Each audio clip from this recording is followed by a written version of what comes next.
Alejandro pensó que su casa era un lugar seguro, hasta que una noche encendió una cámara que había instalado en secreto.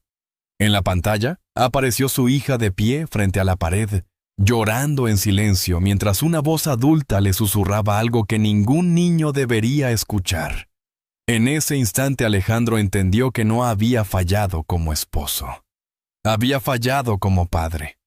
Y lo peor no fue lo que vio, sino darse cuenta de cuánto tiempo llevaba ocurriendo sin que él lo notara. Y antes de seguir, permíteme desearte salud y paz.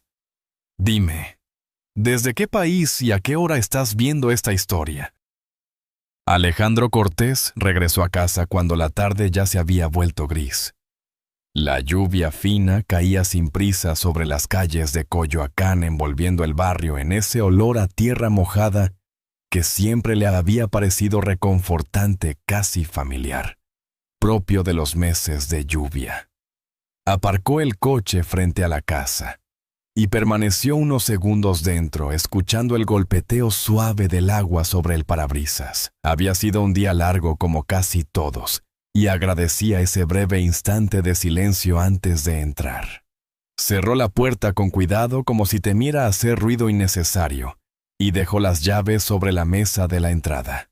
La casa estaba ordenada, silenciosa, casi demasiado perfecta. No había juguetes fuera de lugar ni ruidos que delataran prisas o desorden. Para Alejandro, durante mucho tiempo, ese orden había sido una señal de estabilidad, la prueba de que su vida estaba bajo control. En el comedor, Sofía estaba sentada frente a su plato. Tenía la espalda recta, las manos juntas sobre las piernas y la mirada fija en la mesa. Apenas había probado la comida. Alejandro se detuvo un instante a observarla apoyado en el marco de la puerta. No recordó con exactitud cuándo había empezado a comportarse así, tan quieta, tan contenida. Antes solía hablar sin parar, contarle historias de la escuela, describirle con entusiasmo cualquier detalle mínimo de su día. Ahora parecía medir cada gesto, cada palabra, como si temiera ocupar demasiado espacio. ¿Todo bien, mi hija?, preguntó con voz suave, intentando sonar cercano a pesar del cansancio que se le acumulaba en los hombros. Sofía levantó apenas la cabeza y asintió sin mirarlo directamente. Sí, papá. La respuesta fue tan baja que casi se perdió entre el sonido lejano de la lluvia golpeando los cristales. Alejandro frunció levemente el ceño, buscando alguna señal que confirmara que todo estaba realmente bien, antes de que pudiera decir algo más. Lucía apareció desde la cocina con una sonrisa tranquila, como si nada estuviera fuera de lugar. Sirvió agua en los vasos con movimientos precisos y explicó con tono sereno que la niña todavía extrañaba a su madre biológica desde que había fallecido el año anterior. Dijo que era normal, que los procesos emocionales tomaban tiempo, que no había que forzar las cosas. Alejandro asintió agradecido por una explicación que le permitía no profundizar. Quiso creerle. De algún modo necesitaba creerle para seguir adelante sin hacerse demasiadas preguntas. Durante la cena casi no hubo conversación. Lucía habló de asuntos prácticos del mercado, de una vecina que había cambiado de coche, de lo caro que estaba todo últimamente. Comentarios cotidianos sin importancia aparente. Alejandro escuchaba a medias, atento a los pequeños movimientos de Sofía. Notó cómo sostenía los cubiertos con cuidado excesivo, cómo masticaba despacio, cómo parecía pedir permiso incluso para beber agua. En un momento Lucía elevó un poco la voz para pedirle que alcanzara el pan. No fue un grito, ni siquiera un regaño. Aún así, Sofía se sobresaltó de forma casi imperceptible, como si su cuerpo hubiera reaccionado antes que su mente. Alejandro lo vio. Fue un gesto mínimo, apenas un parpadeo más rápido de lo normal, pero suficiente para incomodarlo. Más tarde, mientras Lucía ordenaba la cocina, y el ruido de los platos llenaba el ambiente, Alejandro acompañó a Sofía hasta su habitación. La niña se metió en la cama sin protestar, abrazando una muñeca vieja, con el vestido ya descolorido. Alejandro le acomodó la manta con cuidado y le deseó buenas noches. Sofía cerró los ojos de inmediato, como si dormir fuera una obligación más que un descanso. No pidió que se quedara. No hizo preguntas. Alejandro permaneció unos segundos de pie, observándola en silencio. Había algo en esa quietud que no le daba paz, una sensación difícil de explicar, como si algo importante estuviera ocurriendo sin que él supiera cómo nombrarlo. Regresó a la sala y se sentó en la oscuridad con la única compañía del sonido constante de la lluvia. Pensó en su trabajo, en las horas que pasaba fuera de casa, en cómo siempre había creído que cumplir con sus responsabilidades era suficiente para ser un buen padre. Recordó cuántas veces había confundido la ausencia de conflictos con bienestar y el silencio con tranquilidad. Por primera vez, se permitió dudar de esa certeza. Esa noche, Alejandro se queda despierto pensando, ¿desde cuándo su hija aprendió a esconder lo que siente? Al día siguiente, Alejandro llevó a Sofía a la escuela como de costumbre. El trayecto fue corto, pero silencioso. La niña miraba por la ventana siguiendo con el dedo las gotas que se deslizaban por el cristal del coche. Alejandro intentó iniciar una conversación ligera, preguntándole qué habían visto en clase el día anterior, pero Sofía respondió con frases breves, cuidadas, como si temiera decir algo de más. La escuela estaba animada, llena de voces infantiles y pasos apresurados.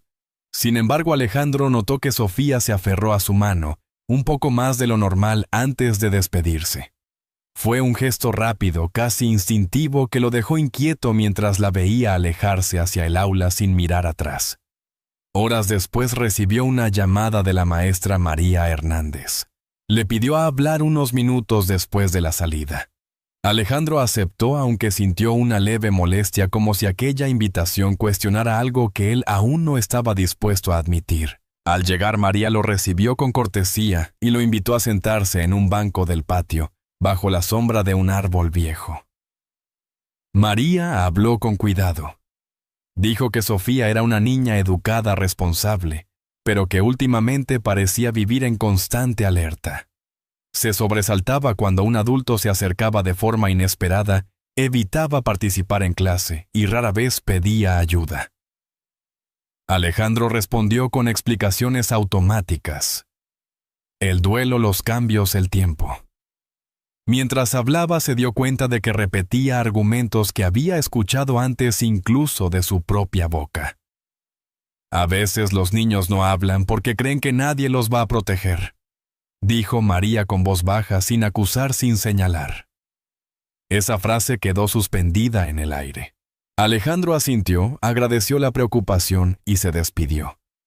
Caminó hasta una cafetería cercana, una de esas de barrio donde el café se sirve fuerte y las conversaciones se mezclan con el sonido de las tazas. Se sentó solo removiendo el azúcar sin beber, repasando mentalmente escenas recientes. La cena silenciosa, el sobresalto de Sofía, su mirada siempre hacia el suelo. Esa tarde, al recogerla, Sofía salió del aula con un dibujo doblado entre las manos. No dijo nada. Solo lo sostuvo con fuerza hasta llegar al coche. Ya sentados, lo extendió sobre el asiento. Eran dos figuras tomadas de la mano, dibujadas con colores suaves. Alejandro reconoció de inmediato una de ellas. La otra no tenía rostro. ¿Quién es?, preguntó con cuidado. Sofía encogió los hombros. Es alguien que se queda. No hubo más explicaciones. Alejandro guardó el dibujo en la guantera, sintiendo que aquel papel sencillo pesaba más de lo que parecía. Al llegar a casa, Lucía preguntó cómo había ido el día. Alejandro respondió con frases cortas, evitando el tema. Por primera vez no buscó tranquilizarla ni tranquilizarse a sí mismo. Esa noche, mientras Sofía dormía, Alejandro se sentó en la sala con el dibujo sobre la mesa. Pensó en la frase de la maestra, en el gesto de su hija, al entregarle aquel papel. Algo empezaba a encajar, aunque todavía no tenía forma clara. No quería imaginar escenarios injustos, pero tampoco podía ignorar lo que sentía. Alejandro decide observar más, pero aún no sabe hasta dónde llegará la verdad. La inquietud no abandonó a Alejandro en los días siguientes. No era una angustia evidente, ni un miedo que pudiera nombrar con facilidad. Era algo más silencioso, más persistente, como una piedra pequeña dentro del zapato que obligaba a caminar con cuidado. Incluso en la oficina, rodeado de reuniones y pantallas, su mente regresaba una y otra vez a la imagen de Sofía sentada a la mesa tan quieta que parecía pedir permiso para existir. Comenzó a observar detalles que antes había pasado por alto. La forma en que Sofía recogía sus cosas con excesivo orden, cómo pedía disculpas, incluso cuando no había hecho nada malo. El modo en que reaccionaba al escuchar pasos detrás de ella.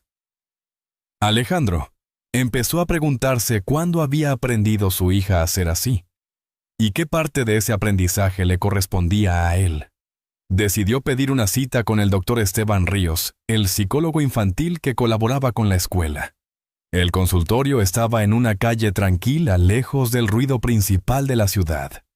Al entrar, Alejandro sintió una extraña mezcla de alivio y vergüenza, como si admitir la duda fuera ya una forma de fracaso. Se sentó frente al escritorio con las manos entrelazadas, escuchando mientras el doctor hablaba con tono pausado. El doctor no utilizó palabras alarmantes. Habló de niños que desarrollan una obediencia extrema como mecanismo de defensa, de pequeños que aprenden a anticiparse a los adultos para evitar conflictos. Mencionó el miedo a decepcionar, el temor a perder el afecto, la costumbre de callar para no empeorar las cosas. Alejandro sintió que cada frase caía en un lugar incómodo demasiado cercano. No siempre hay gritos ni golpes, explicó el doctor. A veces basta con un ambiente donde el niño siente que no tiene derecho a equivocarse. Alejandro salió del consultorio caminando despacio. Se sentó unos minutos en su coche, sin encender el motor, mirando al frente como si necesitara tiempo para aceptar lo que había escuchado. Recordó cuántas veces había llegado tarde a casa, cuántas cenas había dado por sentadas, cuántas señales había interpretado como normalidad. Esa noche observó a Lucía con una atención distinta. Ella se movía con soltura hablando de asuntos cotidianos, manteniendo el control de cada detalle doméstico. Cuando Alejandro mencionó la visita al psicólogo, Lucía reaccionó con una sonrisa tranquila. Dijo que todo aquello era exagerado, que Sofía era sensible, que no había motivo para preocuparse. Cambió de tema con rapidez, como quien cierra una puerta con cuidado para que no haga ruido. Alejandro no discutió. Sin embargo, por primera vez, sintió que el silencio entre ellos no era cómodo sino pesado. Más tarde pasó por la habitación de Sofía. La encontró sentada en la cama ordenando sus lápices por tamaño y color. Al verlo, los guardó de inmediato bajando la cabeza. Alejandro se sentó a su lado y le habló con suavidad. Le dijo que podía contarle lo que quisiera, que no se enojaría. Sofía levantó la vista por un segundo. Sus ojos parecían buscar algo en el rostro de su padre, una señal, una garantía. Abrió la boca, respiró hondo, y luego negó con la cabeza. No es nada, susurró. Ese no es nada resonó en Alejandro con una fuerza inesperada. Reconoció esa frase.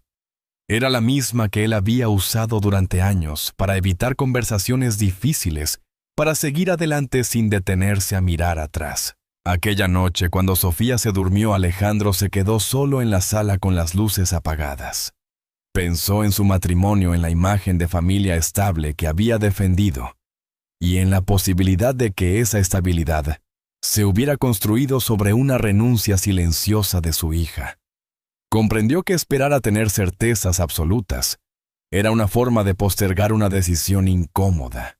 No quería convertirse en un hombre desconfiado, pero tampoco podía seguir siendo un padre que mira hacia otro lado. Con determinación contenida, buscó el contacto de un técnico recomendado por un conocido y escribió un mensaje breve pidiendo discreción y explicando que solo necesitaba revisar algunas áreas comunes de la casa. 2 días después, aprovechando una mañana en la que Lucía salió a hacer compras y Sofía estaba en la escuela, el técnico pasó por la casa. No hubo preguntas innecesarias. Instaló pequeñas cámaras discretas en las esquinas del salón, y la cocina lugares donde la vida cotidiana transcurría sin levantar sospechas. Alejandro observó el proceso en silencio con una sensación amarga en el pecho, consciente de que estaba haciendo algo que jamás había imaginado necesario. Al despedirse, el técnico le recordó que aquellas grabaciones no eran para vigilar sino para proteger. Alejandro asintió sin responder. Cuando volvió a quedarse solo, apagó el teléfono y respiró hondo. Sabía que a partir de ese momento nada sería igual. Mientras Sofía duerme, Alejandro piensa: si estoy equivocado, perderé a mi esposa. Si no, perderé a mi hija. La madrugada envolvía la casa con un silencio espeso, casi incómodo. Ya no llovía, pero el aire seguía húmedo y frío, como si la noche se negara a marcharse del todo. Alejandro se sentó frente a la mesa del comedor con la laptop abierta sin encender ninguna luz más que la pantalla. Durante varios minutos no hizo nada. Miró el reflejo de su propio rostro en el vidrio oscuro, preguntándose si estaba a punto de confirmar un error, o de descubrir algo que jamás podría olvidar. Respiró hondo y comenzó a revisar las grabaciones. Al principio todo parecía cotidiano. Sofía desayunando en silencio, Lucía caminando de un lado a otro con paso firme, la televisión encendida como ruido de fondo. Alejandro sintió un alivio breve, casi vergonzoso. Una parte de él deseaba encontrar solo eso, escenas normales, que le permitieran cerrar la laptop y disculparse consigo mismo por haber dudado. Pero siguió avanzando. En uno de los videos, Lucía se inclinó hacia Sofía con una expresión que Alejandro no había visto nunca cuando él estaba presente. No había gritos ni insultos evidentes. Su voz era baja, precisa, cargada de una autoridad que no admitía respuesta. Señaló un error mínimo, algo que cualquier niño podría cometer sin importancia. Sofía escuchó sin mover un músculo con los ojos clavados en el suelo. Alejandro sintió un nudo en el estómago. Aquello no era una corrección. Era una advertencia constante repetida con calma calculada. En otra grabación, Lucía ordenó a Sofía permanecer de pie mirando a la pared. No explicó cuánto tiempo ni por qué. Simplemente dio la orden y se fue. La niña obedeció. Pasaron los minutos. Sofía no se movió. No lloró, no llamó a nadie. Alejandro observó la escena con incredulidad, contando los segundos, preguntándose cuántas veces algo así había ocurrido sin que él lo supiera. Cuanto más miraba, más claro se volvía el patrón. No era un episodio aislado ni un mal día. Era una forma de control silenciosa, repetida, meticulosa. Lucía utilizaba el miedo con la misma naturalidad con la que organizaba la casa, segura de que nadie la cuestionaría. Y Sofía, en lugar de rebelarse, se encogía como si hubiera aprendido que desaparecer era la mejor defensa. En un momento breve, Sofía intentó hablar. Sus labios se movieron apenas buscando una explicación. Lucía la interrumpió con una frase corta pronunciada sin elevar el tono. Bastó eso. Sofía bajó la cabeza, juntó las manos y se quedó inmóvil. Alejandro sintió una oleada de rabia que tuvo que contener. No quería gritarle a una pantalla. No quería romper nada. Quería retroceder el tiempo. Y sobre todo impedir que aquello siguiera ocurriendo. El instante que terminó de quebrarlo llegó sin dramatismo, casi como un susurro accidental. En la grabación, Sofía estaba sola en la sala. Miró alrededor como asegurándose de que nadie la escuchaba y dijo en voz muy baja: «Si me porto bien, papá no se va a enojar». No había miedo en su tono, solo una aceptación resignada, como quien repite una regla aprendida de memoria. Alejandro sintió que el aire le faltaba. Aquella frase no borró lo que acababa de ver. Al contrario, lo hizo más claro. Lucía era quien ejercía el daño, quien había convertido el hogar en un lugar de vigilancia constante. Pero esa frase también le devolvió de golpe el peso de su propia ausencia. Comprendió que su silencio y su distancia habían dejado espacio para que el miedo creciera sin freno. Cerró los ojos y apoyó los codos sobre la mesa. Las imágenes seguían ahí aunque ya no las mirara. Pensó en cómo había defendido la idea de un hogar tranquilo, en cómo había confundido disciplina con cuidado y orden con amor. Entendió que proteger a su hija no significaba solo enfrentar a quien le hacía daño, sino asumir sin excusas la responsabilidad de no haber estado cuando más lo necesitaba. Cuando volvió a abrir los ojos, el cielo empezaba a aclararse lentamente. La noche se retiraba, pero dentro de Alejandro algo acababa de despertar. Sabía que enfrentarse a Lucía de inmediato sería un error. Un estallido de rabia solo pondría a Sofía en una posición más frágil. Tenía que ser más inteligente, más paciente, más padre de lo que había sido hasta entonces. Cerró la laptop con un gesto lento, como si al hacerlo sellara una promesa consigo mismo. Ya no había espacio para la duda ni para la comodidad. Lo que había visto no podía desverse. Y por primera vez en mucho tiempo, Alejandro entendió que proteger a su hija implicaba asumir un costo que estaba dispuesto a pagar. Alejandro cierra la laptop y toma aire. Sabe que no puede enfrentarlo de cualquier manera. Alejandro no actuó de inmediato. Durante varias semanas, siguió con la rutina habitual como si nada hubiera cambiado. Despertaba temprano, llevaba a Sofía a la escuela. Regresaba del trabajo a la hora de siempre. Por dentro, sin embargo, cada gesto estaba calculado. Cada palabra medida. Sabía que cualquier paso en falso podía alertar a Lucía y empeorar la situación de su hija. Comenzó por buscar orientación legal. La abogada que lo recibió no tenía una oficina lujosa, pero hablaba con claridad y sin rodeos. Alejandro le mostró fragmentos de las grabaciones y explicó con voz contenida lo que había descubierto. La mujer escuchó en silencio y le explicó los pasos posibles: intervención de protección infantil, evaluaciones psicológicas independientes y medidas cautelares si era necesario. No prometió soluciones rápidas. Le habló de procesos, de tiempos, de la importancia de actuar sin violencia y con pruebas sólidas. Alejandro salió de allí con una carpeta bajo el brazo y una certeza nueva: no estaba solo, pero el camino sería largo. También habló con el doctor Esteban Ríos en más de una ocasión. No buscaba diagnósticos ni etiquetas, sino entender cómo proteger a Sofía sin hacerla sentir culpable ni presionada. El doctor insistió en algo fundamental. La confianza de la niña no se recuperaría con promesas, sino con presencia constante y coherente. Alejandro tomó nota mental de cada recomendación, consciente de que debía aprender a ser paciente incluso cuando el impulso era correr y arreglarlo todo de una vez. En casa el ambiente seguía siendo tenso, aunque Lucía parecía no notarlo. Continuaba con su rutina, segura de sí misma, convencida de que todo estaba bajo control. Alejandro evitaba confrontaciones directas. Observaba, escuchaba, guardaba silencio.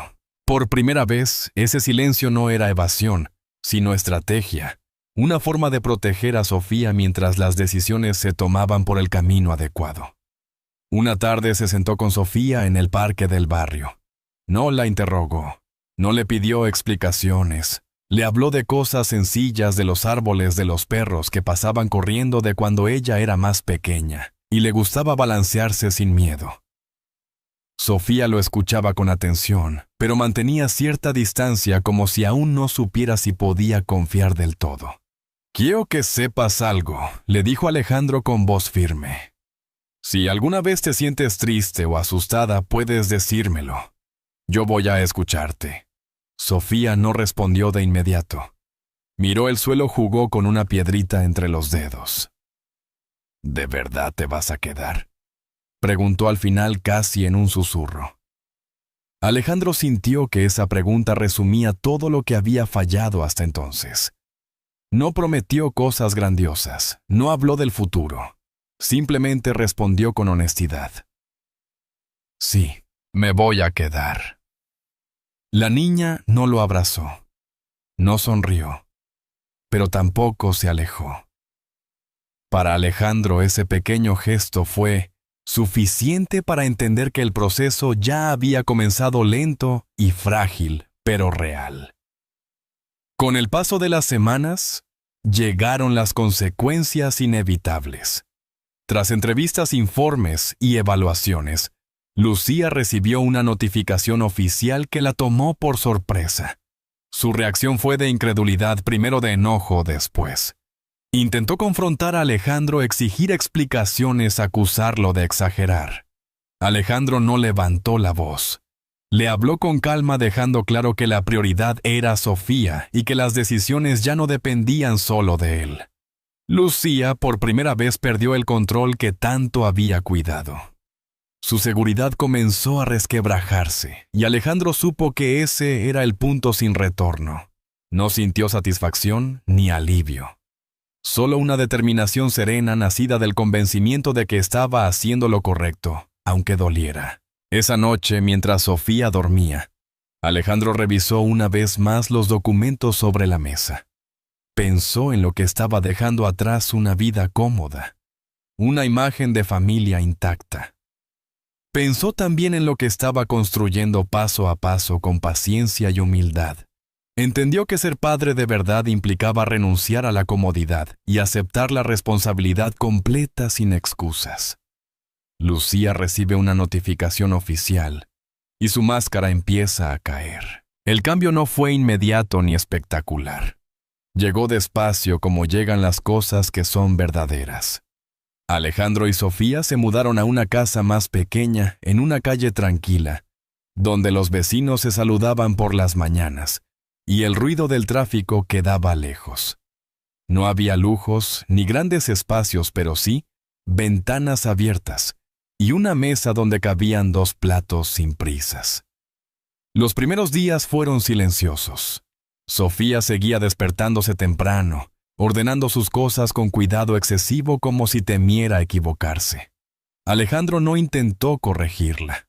Aprendió a observar sin invadir, a estar presente sin exigir. Desayunaban juntos, a veces hablando poco, otras veces compartiendo historias simples. Para él, ese tiempo era un aprendizaje nuevo, más difícil que cualquier reto profesional que hubiera enfrentado. Con el paso de los meses y la llegada de octubre, comenzaron los preparativos para el Día de Muertos. Alejandro recordó cómo años atrás había dejado que otros se encargaran de todo, convencido de que esas tradiciones no eran tan importantes. Esta vez fue distinto. Junto a Sofía eligió flores, colocó velas y buscó una fotografía de la madre de la niña. Sofía observaba cada gesto con atención, como si midiera la sinceridad de su padre en cada movimiento. «¿Puedo ponerla aquí?», preguntó señalando la foto. Alejandro asintió. «Donde tú quieras». Ese gesto sencillo abrió una conversación que llevaba tiempo esperando. Sofía habló despacio, sin detalles innecesarios. Contó cómo se sentía antes, cómo había aprendido a callar, cómo pensaba que portarse bien era la única forma de no perderlo. Alejandro escuchó sin interrumpir, sin justificar, sin defenderse. Por primera vez no buscó respuestas rápidas ni consuelos apresurados. Entendió que escuchar era también una forma de reparar. Las sesiones con el psicólogo continuaron de manera constante. Sofía empezó a poner en palabras lo que sentía, a equivocarse sin pedir perdón de inmediato, a reírse en momentos inesperados. Aunque no todos los días eran fáciles. Había retrocesos, silencios largos, preguntas que quedaban suspendidas. Alejandro notó esos cambios pequeños con una mezcla de alivio y responsabilidad. Sabía que la confianza no se recuperaba de una vez, sino en gestos cotidianos, en promesas cumplidas, en estar cuando antes no había estado. Una tarde salieron a caminar por el barrio. El sol caía suave y el aire era templado. Sofía caminaba a su lado, a veces rozándolo, a veces manteniendo cierta distancia. Alejandro habló de cosas simples, de cómo era la calle cuando él era niño, de errores que había cometido y de cosas que aún estaba aprendiendo. No se presentó como un padre perfecto, sino como alguien dispuesto a cambiar incluso cuando no sabía exactamente cómo hacerlo. De pronto Sofía alargó la mano y tomó la suya. No dijo nada. Alejandro sintió ese gesto como una confirmación silenciosa de todo el camino recorrido. No apretó la mano, no quiso romper el momento. Simplemente caminó a su ritmo, aceptando que la confianza también se construía, respetando el paso del otro. Esa noche, mientras apagaban las luces, Sofía se detuvo en la puerta de su habitación. «Papá», dijo dudando, «ya no tengo tanto miedo, aunque a veces todavía me cuesta». Alejandro no respondió de inmediato. Sintió que esas palabras no cerraban una herida de golpe, pero sí mostraban que estaba empezando a sanar. Se inclinó y la abrazó con cuidado, consciente de que ese abrazo no borraba el pasado, pero sí construía algo nuevo día tras día. Más tarde, sentado solo en la sala, Alejandro pensó en todo lo que había cambiado, en la vida que había dejado atrás y en la que estaba aprendiendo a construir. Comprendió que la familia no era un lugar sin errores, sino un espacio donde alguien decide quedarse incluso cuando duele. Por primera vez no sintió culpa al mirar hacia adelante, sino una calma serena nacida de haber elegido bien. La casa quedó en silencio, pero ya no era un silencio de miedo. Era un silencio tranquilo, lleno de promesas cumplidas a medias de paciencia aprendida, y de un futuro que paso a paso empezaba a ser posible. A veces, las historias más importantes no terminan con grandes gestos, sino con pequeños silencios que ya no duelen. Cuando una casa vuelve a sentirse segura, y una mirada deja de bajar al suelo, algo profundo ha cambiado aunque nadie lo anuncie en voz alta. Esta historia nos recuerda que el verdadero final no siempre es el más ruidoso, sino el que se queda acompañándonos mucho después de apagar la luz. Si esta historia te pareció bonita y te tocó el corazón, déjanos un 1 en los comentarios. Si crees que no fue tan buena o quieres aportar algo distinto, déjanos un 0. Tu opinión siempre cuenta. Porque al final el amor no se demuestra con promesas perfectas, sino con la decisión diaria de quedarse a escuchar y reparar lo que un día se rompió. Todos podemos equivocarnos, pero también todos tenemos la oportunidad de corregir el rumbo cuando elegimos poner a la familia y al cuidado del otro por encima del orgullo, del miedo o de la comodidad. Como una luz discreta encendida junto a una ventana en la noche. Un acto de bondad sincera puede guiarnos incluso cuando creemos haber llegado demasiado tarde. Tal vez esta historia nos invite a mirar nuestra propia vida con más calma, a preguntarnos si estamos realmente presentes para quienes nos necesitan. Y si algo de este relato resonó contigo, si te hizo recordar o reflexionar, te invitamos a quedarte en este espacio, compartirlo con alguien cercano y acompañarnos en las próximas historias donde seguimos creyendo que el amor, cuando es verdadero, siempre encuentra la forma de volver a casa.